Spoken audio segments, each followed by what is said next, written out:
성경 룻기 1장입니다. 구약 성경 402쪽 룻기 1장 6절부터 14절입니다.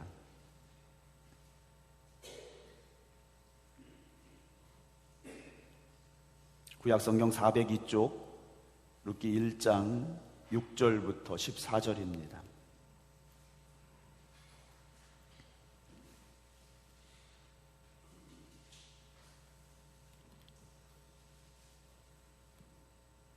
그 여인이 모압 지방에서 여호와께서 자기 백성을 돌보시사 그들에게 양식을 주셨다함을 듣고 이에 두 며느리와 함께 일어나 모압 지방에서 돌아오려 하여 있던 곳에서 나오고 두 며느리도 그와 함께하여 유다 땅으로 돌아오려고 길을 가다가 나오미가 두 며느리에게 이르되 너희는 각기 너희 어머니의 집으로 돌아가라. 너희가 죽은 자들과 나를 선대한 것 같이 여호와께서 너희를 선대하시기를 원하며 여호와께서 너희에게 허락하사 각기 남편의 집에서 위로를 받게 하시기를 원하노라 하고 그들에게 입맞춤에 그들이 소리를 높여 울며 나오미에게 이르되 아니니이다. 우리는 어머니와 함께 어머니의 백성에게로 돌아가겠나이다 하는지라. 나오미가 이르되 내 딸들아 돌아가라. 너희가 어찌 나와 함께 가려느냐. 내 태중에 너희의 남편들 아들들이 아직 있느냐. 내 딸들아 되돌아가라. 나는 늙었으니 남편을 두지 못할지라. 가령 내가 소망이 있다고 말하든지 오늘 밤에 남편을 두어 아들들을 낳는다 하더라도 너희가 어찌 그들이 자라나기를 기다리겠으며 어찌 남편 없이 지나겠다고 결심하겠느냐. 내 딸들아 그렇지 아니하니라. 여호와의 손이 나를 치셨으므로 나는 너희로 말미암아 더욱 마음이 아프도다 하며 그들이 소리를 높여 다시 울더니 오르바는 그의 시어머니에게 입맞추되 룻은 그를 붙쫓았더라. 아멘. 할렐루야. 오늘도 하나님께 예배드리는 우리 모든 성도 여러분들에게 하나님의 크신 은혜가 더하기를 주님의 이름으로 축원합니다. 목사가 목소리가 좀 좋지 않아서 죄송합니다. 감기가 왔는데요. 요즘 감기가 너무 독해가지고 얘가 떠나가질 않네요. 제가 감기를 잘 옮겨가지고 제 아내도 감기에 흠뻑 걸렸습니다. 오늘 병원에 가서 검사를 했는데 전염되는 이런 건 아닌데 좀 감기가 심해서 오늘 예배에 참석을 못했습니다. 콜록콜록 하시는 분들도 다 저한테 전염이 된 것 같아요. 목사가 영향력이 참 많은 것 같습니다. 건강하시길 주님의 이름으로 축원합니다. 오늘 새벽에 제가 기도하면서 그런 생각이 문득 들었어요. 작년 이제 4월 달에 제가 코로나가 확진이 돼서 이제 아주 유명한 부활주일 안 지킨 목사가 돼버렸는데 그때 이제 생각이 문득 났어요. 이제 코로나 확진이 됐는데 새벽기도 어떻게 해야 되는가 하다가 다 아시는 대로 집에서 이틀 하다가 방송 유튜브 밴드 라이브로 집에서 이틀 하다가 그건 또 도저히 아닌 것 같아서 새벽에 아무도 나오시지 말라고 하고 제가 혼자 새벽에 교회 와서 밴드 라이브 켜놓고 새벽기도 드렸던 생각이 문득 났습니다. 제가 왜 이 말씀을 드리냐면 기도해야 되는데 기도를 안 하면 하나님께서 억지로라도 기도를 시키시더라고요. 억지로 기도를 시키시는데 제 같은 경우에는 어떻게 기도를 시키시느냐, 목에 피가 나게 기도를 시키시더라고요. 그냥 원래 좀 그렇게 기도해야 되는데 워낙 기도를 안 해서 그런지 가끔 이렇게 목에 피가 나도록 만드셔서 그래 피가 나는 기도도 한번 해봐야지 이렇게 시키실 때가 있는 것 같아요. 항상 우리가 결심을 하죠. 기도해야지, 말씀 읽어야지, 하나님 은혜대로 살아야지 이렇게 결심하면서도 삶이 바쁘니까 또 여러 가지 일들이 있다 보니까 기도하기를 게을리하고 말씀 읽기를 게을리하고 예배드리기를 게을리하고 이런 모습들이 있는 것 같습니다. 그러나 아직 우리에게는 하나님 주신 기회가 있고 시간이 있음을 고백합니다. 오늘이 끝이 아니지 않습니까? 우리에게 주어진 삶을 항상 기도하시고 또 하나님의 은혜를 사모하면서 말씀 안에 거하는 우리 모두가 되길 주님의 이름으로 축원합니다. 오늘 예배 후에 기획위원회로 회의실에 잠깐 모이도록 하겠습니다.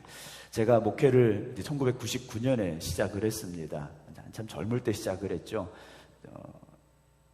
첫 목회지에서 제가 40일 새벽 기도를 몇 년을 했습니다. 1년에 한 2차례씩 사순절 기간 또 추수감사절 앞두고 40일씩 이렇게 기도회를 한 적이 있어요. 그때는 차가 많이 없던 시절이고 또 운전 못 하시는 분들이 많이 있어서 새벽 예배 전에 차 운행하고 기도하고 예배 끝나면 또 차 운행하고 이걸 몇 년을 했던 적이 있습니다. 근데 40일을 기도하려면 내 의지만 갖고 안 되더라고요. 왜냐하면 혼자 다 해야 되니까 아파도 안 되고요. 어디 갈 일이 생겨도 안 되고요. 그냥 교회만 있어야 되는 상황을 하나님께서 주셔야 되더라는 거예요. 근데 기도하려고 하니까 하나님께서 건강도 주시고요. 그런 시간도 주시더라고요. 그러니까 우리가 흔히 시간이 없어서 기도 못했는데, 바빠서 기도 못했는데, 기도하려고 하면 하나님이 시간을 주시더라고요. 여러분 항상 기도하시기 바랍니다. 근데 그렇게 40일 기도하면요, 나중에 목소리도 안 나와요. 제가 성격이 또 별 좋지 않잖아요. 한번 하면 또 이렇게 그냥 하는 타입이 아니라서 목소리도 안 나오는데 그렇게 기도했던 기억도 나고요. 그러면서 제가 오늘 새벽에 회개를 했습니다. 요즘 내가 기도를 안 했구나. 기도를 안 하니까 하나님이 목이라도 좀 쉬어봐라 하고서 이렇게 하시는 거 아닌가라는 생각이 들었습니다. 우리 생극교회가 기도의 등불이 켜지는 교회, 그 등불이 꺼지지 않는 교회 되기를 주님의 이름으로 축원합니다. 이제 룻기 두 번째 시간인데요, 사사들이 치리하던 때라고 그 사사기의 배경이 되고 있음을 지난주에 말씀을 드렸는데요, 흉년이 들었습니다. 이 흉년은 그냥 자연현상이 아닙니다. 하나님이 주신 흉년이에요. 그러니까 하나님께서 회초리를 드신 거예요. 회초리를 드셨는데 우리가 흔히 말하는 사랑의 매죠. 사랑의 매인데, 여러분 사랑의 매는 맞으면 아픈가요, 안 아픈가요? 아프죠. 아픈데 서럽게 아파요. 저도 부모기 때문에 아이들에게 회초리를 들었던 적이 있습니다. 그렇게 안 생겼잖아요. 회초리를 들어서 애들 막 때린 적이 있었어요. 근데 속으로 그게 위안을 삼아요. 사랑의 매야, 이렇게 위안을 삼았는데 생각해 보면요, 더 아팠을 것 같아요. 사랑하는 아빠한테 맞으니까, 믿었던 아빠한테 맞으니까 배신감도 들 것 같고, 더 서럽고 더 속상했으리라라는 생각이 들더라고요. 하나님은 분명히 사랑의 하나님이시죠. 아멘. 네. 지금 사랑을 못 받고 계시더라도 하나님 분명히 사랑의 하나님이신 걸 맞습니다. 근데 그 사랑의 하나님이 우리에게 어려움을 주실 때가 있어요. 하나님께서 우리에게 고난의 시간을 주실 때가 있어요. 우린 더 속상해요. 난 기도했는데, 나 예배 열심히 드렸는데, 내 나름대로 충성을 다 했는데 왜 하나님 나에게 이런 고통을 주시고 슬픔을 주시고 아픔을 주시고 질병을 주셨을까? 사실 더 속상해요. 기도한 사람이 더 속상합니다. 열심히 충성하고 봉사한 사람이요, 더 속상해요. 헌신했던 사람들이요, 더 속상해요. 한 게 아무것도 없으면 속상할 것도 없는데, 나름대로 열심히 신앙생활 한다고 했는데 어려운 일을 당하고 고난을 당하면 더 속상해요. 왜 하나님 나한테 이러시나요? 라는 생각이 들 때가 있죠. 베들레헴에 흉년이 들었습니다. 아마도 이스라엘 백성들 마음속에 그런 마음이 있을지도 몰라요. 왜 하나님 우리 이렇게 힘들게 하실까? 왜 하나님 우리에게 이렇게 어려움을 주실까라는 생각이 들었을지도 모릅니다. 그때 지난주에 말씀을 드린 대로 그들이 깨달아야 될 것이 무엇입니까? 우리가 지금 하나님 앞에 바로 서 있는지, 우리가 지금 하나님 말씀대로 살고 있는지를 돌아봤어야 되는데, 그 중에 엘리멜렉이라는 사람은 생각을 잘못했지 않습니까? 야, 베들레헴에 기근이 왔어. 우리의 삶의 터전에 기근이 왔어. 여기는 먹고 살기 어려워. 그럼 어떻게 해야 될까? 살만한 땅으로 가자 하고 저기 보니까 요단강 건너 동쪽에 있는 모압이라는 땅이 풍성한 곡식이 있는 것 같고 뭔가 잘 될 것 같고, 그래서 희망을 가지고 재산 다 처분해서 요단강 건너서 모압 땅으로 가게 되죠. 그의 아내 나오미 두 아들 말론과 기륜을 데리고 갔습니다. 아마 부푼 꿈을 가지고 갔겠죠. 하지만 갔던 그들이 어떻게 됩니까? 먼저 이 남편 엘리멜렉이 죽었습니다. 죽었어요. 그리고 장가를 간 두 아들도 죽고 말았어요. 꿈을 가지고 떠났는데 그들 앞에 놓여진 현실은 베들레헴의 기근보다 더 나빠졌더라는 거예요. 그렇게 10년이라는 세월이 지나게 됐습니다. 10년 동안 남은 게 없어요. 남은 게 없습니다. 남편 죽었죠. 두 아들 죽었죠. 베들레헴에서 가지고 갔던 재산도 이제는 없는 겁니다. 누구만 남았습니까? 나오미만 남았어요. 베들레헴에서 떠났던 4명 중에 단 1명 나오미만 남았더라는 거예요. 근데 오늘 성경은 어떤 성경입니까? 룻기예요. 나오미서가 아닙니다. 룻기예요. 오늘 6절을 보겠습니다. 그 여인이 모압 지방에서 여호와께서 자기 백성을 돌보시사 그들에게 양식을 주셨dam을 들었다라고 되어 있습니다. 자, 이 여인이 모압 땅에 살고 있습니다. 다른 나라에 살고 있는 거예요. 그런데 소문이 들려왔어요. 무슨 소문입니까? 베들레헴에 양식이 생겨났다. 즉 베들레헴에 먹을 게 있다. 다시 풍년이 왔다라는 소식이 들려왔어요. 그런데 이 여인에게 들려진 소식은 단지 베들레헴에 양식이 생겼다는 것이 아니라 여호와께서 자기 백성을 돌보셔서 그들에게 양식을 주셨다라는 소문이었다라는 거죠. 여러분, 하나님께서 기근도 주시지만 회개하고 돌이키는 자에게 풍성함도 주시는 하나님이 되심을 잊지 마시기 바랍니다. 그들이 하나님을 떠났을 때 기근이 왔지만 하나님 앞에 다시 돌아갔을 때 풍년이 왔더라는 거죠. 그렇게 본다면 엘리멜렉의 판단이 얼마나 잘못됐던가 우리가 알 수 있지 않습니까? 믿음의 사람은요, 하나님이 이끄신 자리를 지켜야 됩니다. 지난주 말씀을 드린 대로 아브라함이 창세기 12장에서 하나님의 부르심을 받고 가나안 땅에 들어왔습니다. 75세에 그래도 나름대로 결심하고 거기까지 왔는데 기근이 왔어요. 하나님이 불러주셨는데 기근이 왔네. 어떻게 하지? 먹고 살려고 남쪽으로 애굽 땅으로 내려갔더라라고 성경은 기록하고 있지 않습니까? 여러분, 기근이 와도 폭풍우가 몰아쳐도 우리는 주님을 떠나서는 안 됩니다. 믿음의 사람들은 믿음의 자리를 끝까지 지켜야 됩니다. 그 자리를 떠나는 순간 우리는 하나님 앞에서 멀어질 수밖에 없다라는 거죠. 베들레헴에 다시 먹을 것이 생겼습니다. 하나님이 주신 거예요. 오늘 여러분들의 인생에 기근이 왔고 폭풍우가 왔고 흑암이 왔고 고통과 절망과 좌절의 시간이라 할지라도요, 하나님께서 다시 회복시켜 주시고 역전시켜 주실 줄로 믿으시기 바랍니다. 자, 소문이 들렸어요.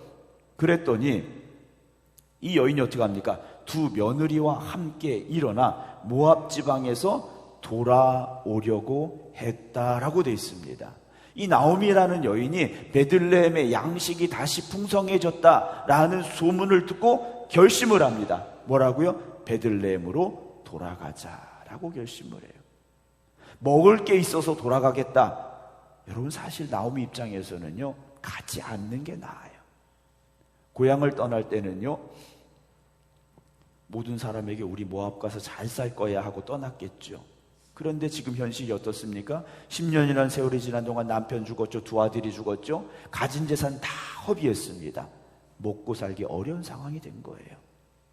동네 사람들이 알아보지 못할 정도로 얼굴이요, 변해버린 상황이 됐다라는 거죠. 사람이 고생을 많이 하면요, 얼굴이 그렇게 변해가게 돼 있습니다. 제가 여기 와서, 생극에 와서 머리가 좀 더 많이 하얘졌어요. 그랬더니 오랜만에 보시는 분들이 깜짝 놀래요. 머리가 이렇게 원래 하얘졌냐고. 또 어떤 분들은 물어보셔요. 염색했는데 염색 안 하는 거냐고 이렇게 물어보시더라고요. 뭐 제가 고생을 해서 그런 건 아니고요. 여러분 걱정하지 마시기 바랍니다. 저희 집안 원래 유전입니다. 네. 원래 저희 집안은 머리가 빨리 하얗게 새는 집안이라서 그런 거니까 생극 와서 고생을 해서 머리가 하얘졌다, 뭐 여러분들이 뭘 잘못해서 머리가 하얘졌다, 이런 생각은 절대 하지 마시기 바랍니다. 네. 그냥 유전이에요. 네. 유전인데 그렇다 이렇게 보시면 되는데, 나오미는 그렇지 않았어요. 그 고난의 세월이요, 너무 힘들었다라는 거죠. 근데 이 여인이 어떻게 합니까? 그럼에도 돌아가겠다라고 말해요. 왜 돌아갑니까?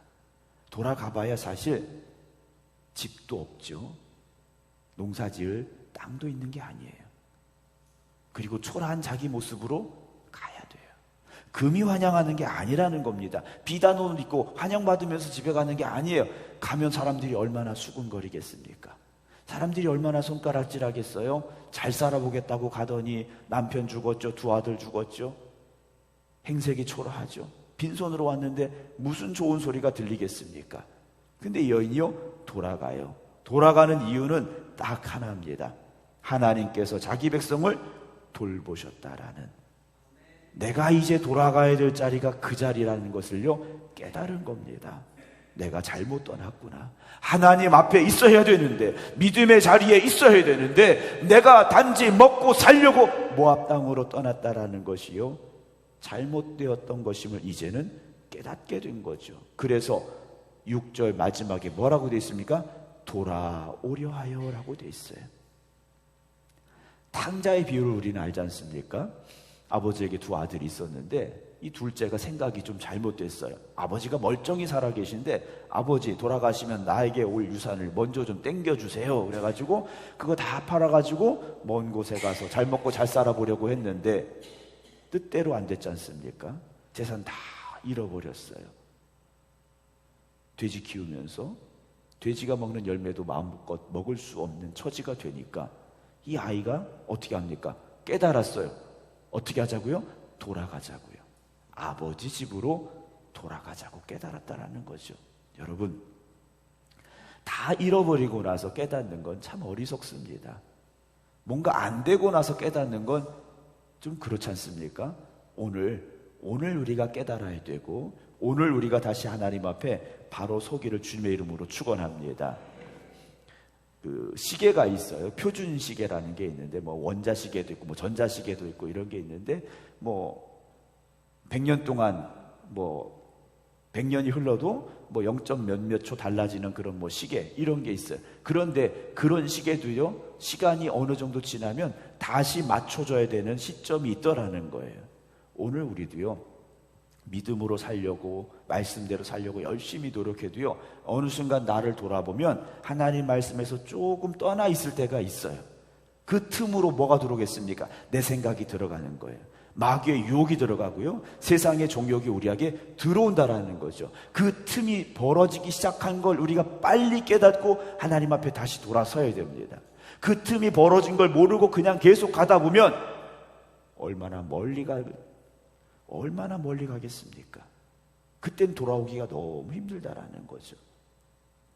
이 여인이 어떻게 합니까? 돌아가자 결심을 했어요. 7절, 있던 곳에서 나와야 됩니다. 돌아가려면 있던 곳에서 떠나야 되는 게 당연하지 않습니까? 한 발은 세상에, 한 발은 교회, 이렇게 살 수 없다라는 거예요. 여러분, 주님 앞에 돌아오려면 세상을 등져야 됩니다.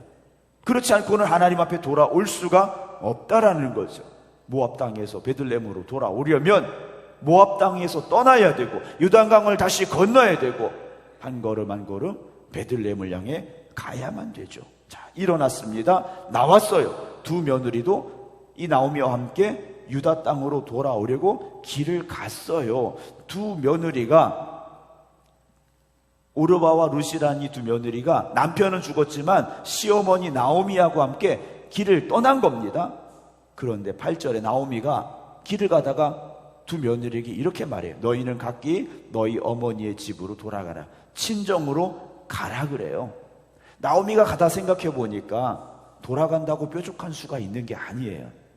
베들레헴에 간다고 누가 거할 집을 주지도 않을 것이고, 풍성한 수확이 있다고 막 먹을 거 주지도 않을 테고, 돌아가 봐야 힘들 게 뻔해요. 자기만 고생하면 됐지 두 며느리까지 고생시키고 싶지 않은 마음이 들었어요.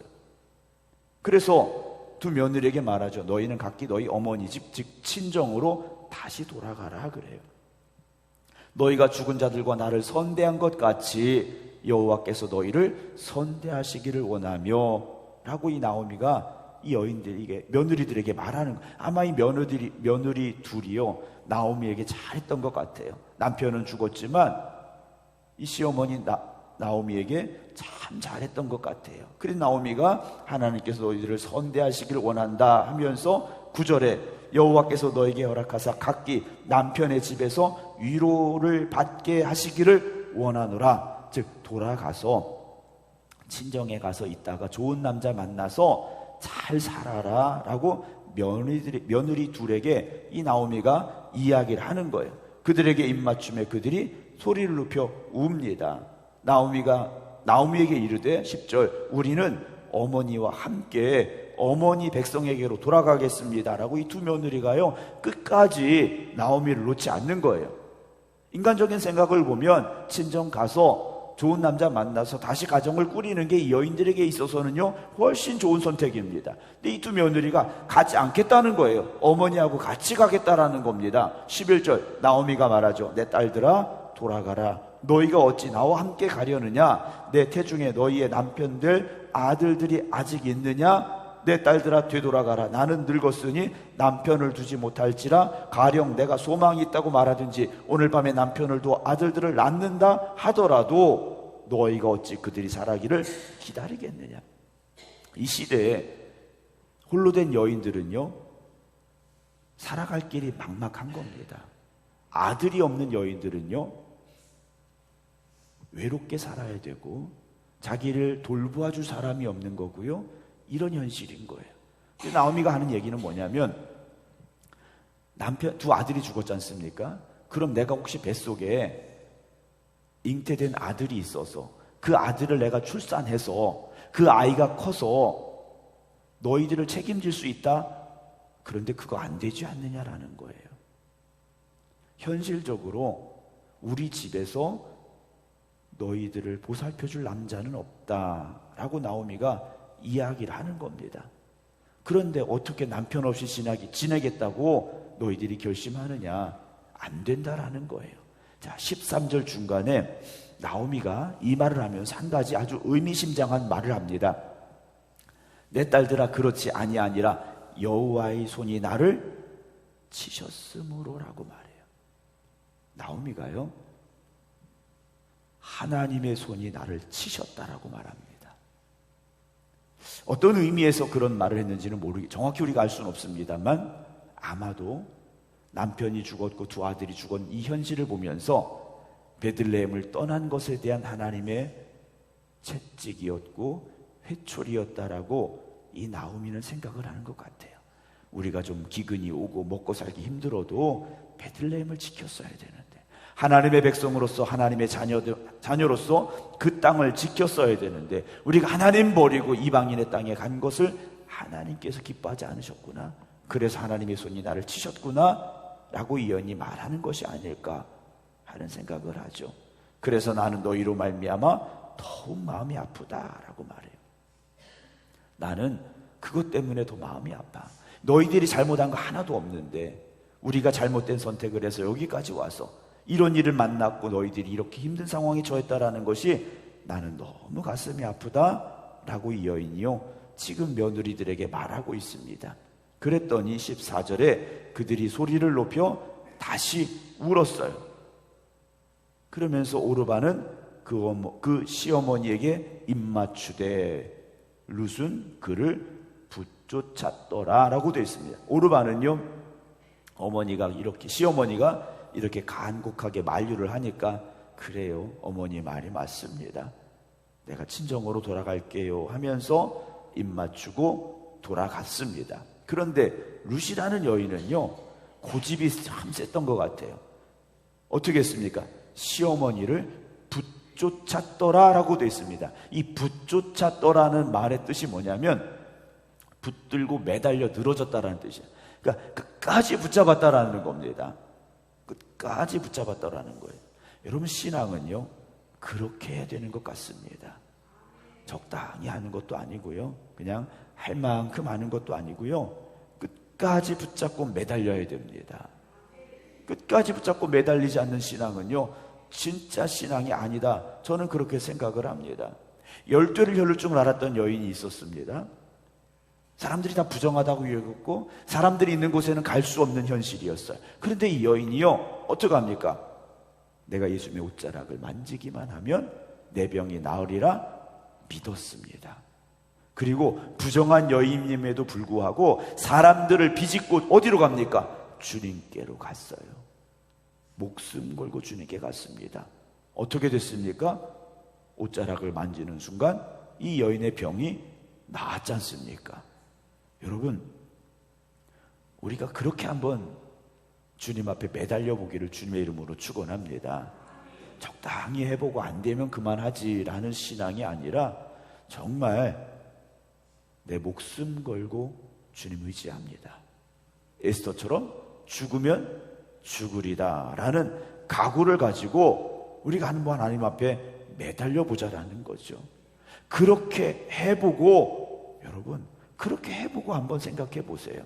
내가 죽기를 각오하고 하나님 앞에 매달려 의지했는데 하나님이 응답하시지 않는다? 여러분, 그런 하나님이 아니시더라고요. 우리가 매달리고 기도하고 부르짖을 때 하나님은요 반드시 응답하시고 역사하시는 하나님이 되심을 믿으시기 바랍니다.